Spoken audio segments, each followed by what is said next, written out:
Mary. Thank you so much for being with us here at Autumn Fair. My pleasure. I love coming back here. How can retailers put people and the planet before profit without putting their business in jeopardy? Yeah, I think this whole thing of that we have to just focus on profit above anything else, and if we don't, we're in jeopardy, is a misnomer. Really great businesses, even if we look at them historically, have always had a why, a purpose at the heart of it, rather than I'm going to do this because it's going to deliver me money. Now, that's not to say that businesses haven't been doing stuff that just delivers money. They have. But here's the big thing that we must understand.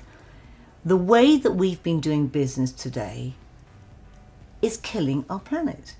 And we have a major crisis on our hands, not only just for our planet, but for our well-being as society. So when I talk about people, planet, profit in that order, what I'm saying is the great businesses that are going to survive into the future are the ones that understand what's important to people and how we're living now. So your book proposes a new approach to doing business. Can you tell us a little bit about that? We can no longer go down the way we were going before.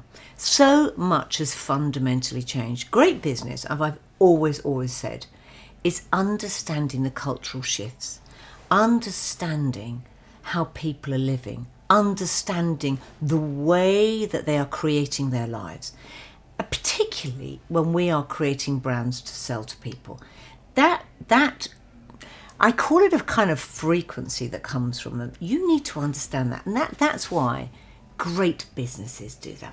I had on my podcast the other day Julian Metcalf, who started Pret a Manger and then did Itsu, Everything that he did came from an instinctive place. And it's looking at the market and going, what can I give to people today that's going to make their lives better? Not how I can make a quick buck.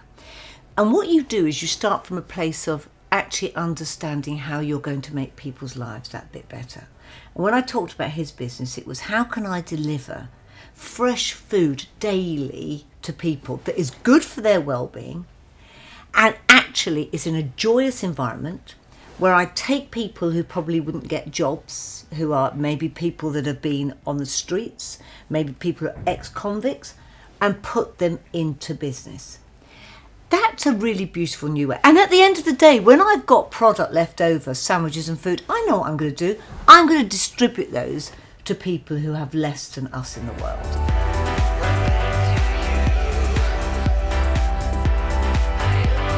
We're in the mindset that says, how do I create businesses that's good for me and good for the planet?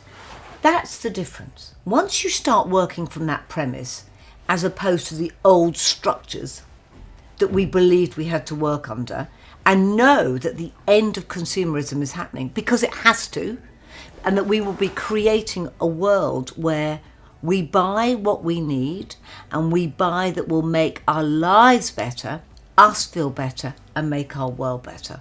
When you start from that premise, then actually you can go out into the world with a very strong, good value system at the heart of your business. And that is coming up with the Generation Z as well, no? Oh my God, they literally look at us like we're the old farts who are still hanging on to that, I always think of it sort of, and you see it's happening now in society. It's an old patriarchy of money. We're mostly run by alpha men who are actually, we tried to lean into this system and women were trying to get accepted into it, and in doing so we lost who we were and our identities. So the next generation goes, what the hell, and there's no promises for them. So they're actually, what they're looking to is how do I create my life where I'm actually feeling good. So much more retail is about experiential retail, and not just experiencing, come in and have a glass of champagne while we sell you more stuff, but a genuine understanding of creating environments that sort of raise the spirits and the souls. And even if we think of the fair that we're at today, this is the highest numbers they've had come since 2019. There's a reason. We are humans. We are neurobiologically wired to connect. We want to talk. We want to create communities. All that stuff is what I talk about in Rebuild, how to thrive in the new kindness economy, an economy that says, yeah, I can make money. I like making money, but also I like to be giving back to society and looking after my planet. Considering the current challenges in the high street, that kind of approach of building communities would drive footfall? Well, you see, when I talk about community, I don't just mean the amount of people that will come in. I mean this interconnectedness that we realised, particularly during COVID, that we had. We are all interconnected. Even this energy crisis, you cannot silo this off and go, that's the role of government, that's the role of the businesses. No, all of us need to survive. So we need to come together and interconnect and use our power to do that. That's what I mean. And I think that requires a new look at society, a new look at business. That's why I'm a joint chair of the Better Business Act. How can we stop businesses just primarily feeding and delivering profits to shareholders at any cost? Yes, deliver profit to shareholders, but take into consideration what you're doing to society, what you're doing to the people who work within your business, how you're creating diversity within that business, and how you're giving back to the communities and the places where you reside. That makes sense. And when I hear people go, but you can't do that when there's a crisis, let's just go for money, that's going to make it even worse. Exactly. Even worse. And we have to be looking long term, no more short term. Yes, we want to keep the lights on. Yes, we want to keep our businesses open. How do we make that happen? We live in an abundant planet, and we have enough.